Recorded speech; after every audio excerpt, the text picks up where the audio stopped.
Welcome home, Zoe. For heaven's sake, Frank, put the poor girl down. No! She's just flown halfway across the world. So another 20 seconds in the air won't make any difference. Welcome home, Thanks, Kim. Well, big brother, looks like we've got an awful lot to catch up on. It's difficult to know where to start, really. You can start by telling me you're happy. I've never been happier in my life. That really was worth coming all this way to hear. I could hardly believe your phone call, you know. No, you sounded pretty stern. To tell you the truth, I rang Dad back an hour later to check you're actually serious. What? Well, make sure it wasn't an elaborate prank. You're joking. It was all so sudden. You decided to get married and wham, it's happening in 3 weeks. What did I tell you the first time I took Kathy out?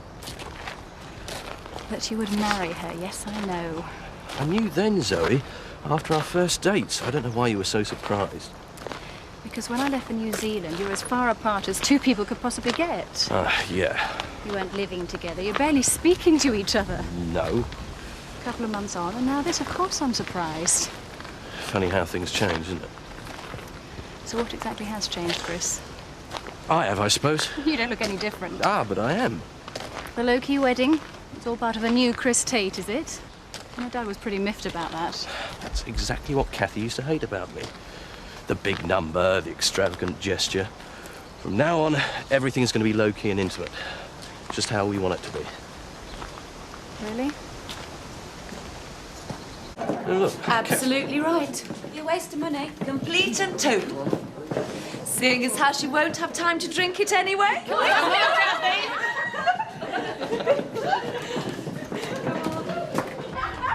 on. What's going on? It's quite simple, Kathy. You're being kidnapped. Wait and see.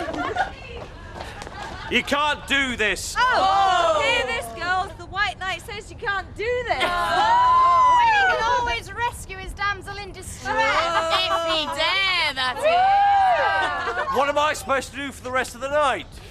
You're coming out yourself. What? To the casino, we thought. Alex! Well, for starters, anyway. And then we'll just have to play it by ear. Alex, what the hell are you doing here? Well, you can't go on your stag night without your best man, can you? It's traditional. Yeah, but I wasn't going to have a stag night. No, and Kathy wasn't going to have a hen night either. But I don't think either of you got a choice, do you? Now then, Kathy, you could be marrying one of these. Or,